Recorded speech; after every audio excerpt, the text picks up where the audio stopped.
Esto es Audire Podcast.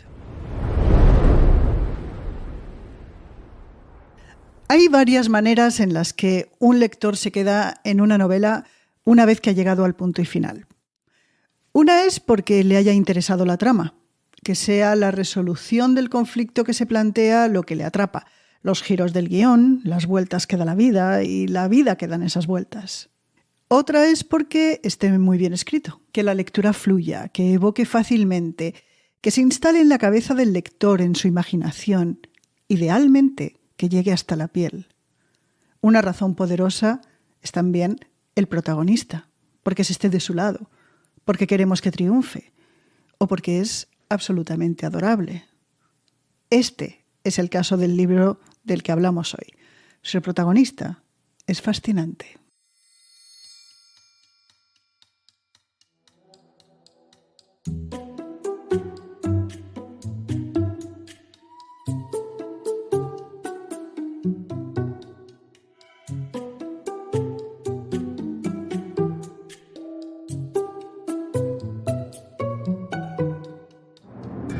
Bienvenidos a Calma con prosa y verso, un podcast en el que abrimos un libro para ponerlo en el radar de un lector que va buscando entre las estanterías de una biblioteca.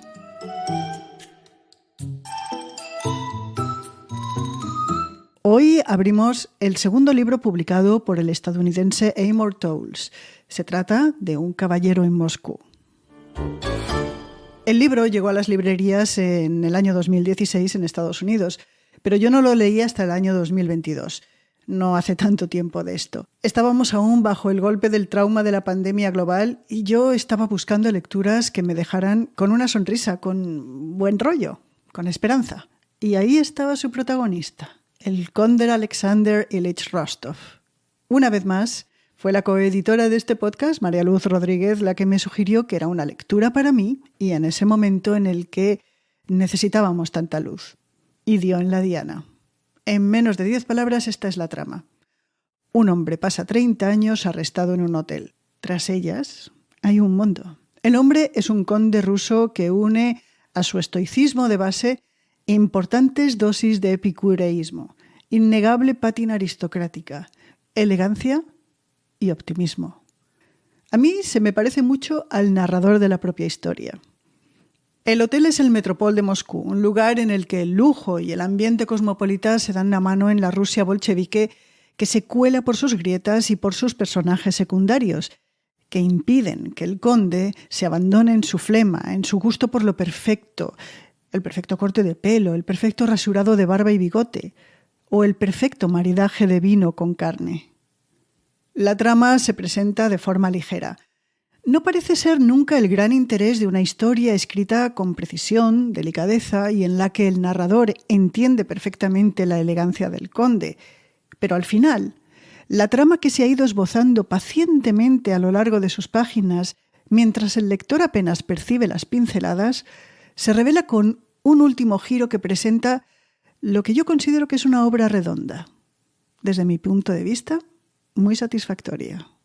Es de hecho un final que también atrapa en la historia al lector. Algunos habréis visto la serie, me gustó, pero disfruté mucho, mucho de su lectura, por eso la recomiendo. Me dice María Luz que no quiere leer más a Towles porque no sabe si le va a decepcionar.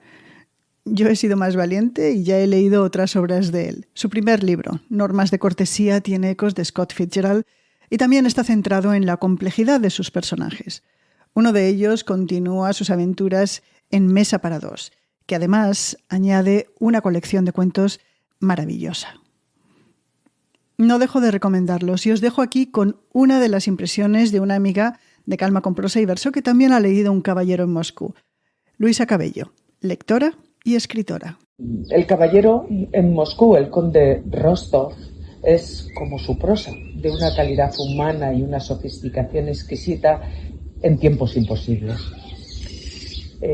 Towles construye este personaje a través de situaciones pequeñas que son verdaderos símbolos y metáforas, y yo personalmente me quedé rendida por completo ante esta novela por su gran sentido del humor, que en algunos momentos roza con situaciones tipo vodevil, rozando el absurdo, ¿no? Y yo os voy a leer los primeros pasos del conde Rostov por la novela. El libro comienza con un poema que no es del gusto del gobierno bolchevique, el juicio que se le hace por escribirlo y la sentencia que le envía al Metropol. El libro primero se abre con una fecha, 1922.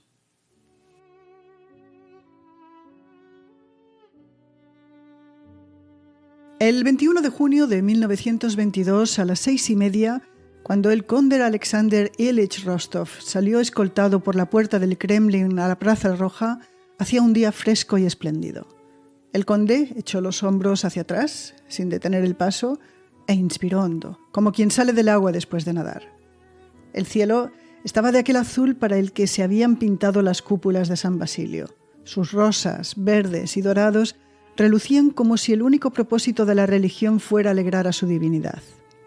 Hasta las muchachas bolcheviques que conversaban delante de los escaparates de los grandes almacenes del Estado parecían vestidas para celebrar los últimos días de la primavera. «Saludos, buen hombre», le dijo el conde a Fiodor, que tenía su puesto en el margen de la plaza. «Veo que este año las moras se han adelantado». Sin dar tiempo a contestar al sorprendido vendedor de frutas, el conde siguió caminando a buen paso, con el encerado bigote extendido como las alas de una gaviota. Salió por la puerta de la Resurrección, dio la espalda a las lilas del jardín Alexandrovsky y siguió hacia la plaza del teatro, donde se levantaba el Hotel Metropol en todo su esplendor. Cuando llegó a la entrada, le guiñó un ojo a Pavel, el portero, dio media vuelta y tendió la mano a los 2 guardias que lo seguían. «Gracias, caballeros, por traerme sano y salvo. Ya no necesitaré más su ayuda». Aunque eran muchachos fornidos, los 2 guardias tuvieron que levantar la cabeza para mirar al conde por debajo de la visera de sus gorras, pues, igual que 10 generaciones de varones Rostov, el conde medía su buen 1,90 m de estatura. «Siga caminando», dijo el más bruto de los 2 con una mano en la culata del rifle. «Tenemos órdenes de llevarlo hasta sus habitaciones». En el vestíbulo, el conde hizo un amplio ademán para saludar a la vez al imperturbable Arkady, que se ocupaba del mostrador de recepción, y a la dulce Valentina, que le quitaba el polvo a una estatuilla. Aunque el conde los había saludado de aquella manera un centenar de veces, ambos reaccionaron mirándolo con los ojos como platos. Era la clase de recibimiento que podías esperar al llegar a una cena si te habías olvidado de ponerte los pantalones. Al pasar junto a la niña aficionada al color amarillo que leía una revista en su butaca favorita del vestíbulo, el conde se paró en seco frente a los tiestos de las palmeras para dirigirse a su escolta. «¿En ascensor o por la escalera, caballeros?» Los guardias se miraron, por lo visto, incapaces de decidirse. «¿Cómo va a imponerse un soldado en el campo de batalla?», se preguntó el conde, «si es incapaz de decidir cómo quiere subir al piso de arriba». «Por la escalera», decidió por ellos, y subió los escalones de 2 en 2, como solía hacer desde los años del liceo. En el 3er piso, el conde enfiló por la alfombra roja del pasillo hacia su suite, compuesta de dormitorio, cuarto de baño, comedor y gran salón con ventanas de 2,5 metros con vistas a los tilos de la plaza del teatro. Y allí lo esperaba el momento más desagradable de aquel día, pues ante la puerta abierta de par en par de sus habitaciones estaba el capitán de los 2 guardias con Pasha y Petia, los botones del hotel. Los 2 muchachos miraron al conde abochornados. Era evidente que los habían reclutado para realizar alguna tarea que ellos consideraban poco grata. El conde se dirigió al oficial. «¿Qué significa esto, capitán?» El capitán, a quien pareció sorprenderle un poco la pregunta, demostró estar bien entrenado y se mantuvo impasible. «He venido a enseñarle sus aposentos. Estos son mis aposentos». El capitán, sin poder disimular la sombra de una sonrisa, replicó: «Me temo que ya no».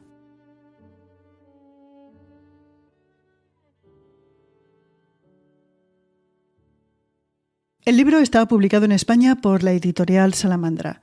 Se lo regalé a mi padre unas navidades. Lo fui a comprar a un gran centro comercial y le pedí a la dependienta que me lo buscara entre los muchos estantes porque yo no daba con él. Me preguntó cuando lo encontró que por qué ese. Y le expliqué que era simplemente muy satisfactorio y que su protagonista era un tipo que había que conocer. Cogí una segunda copia para ella. Me gustará saber si tú haces lo mismo.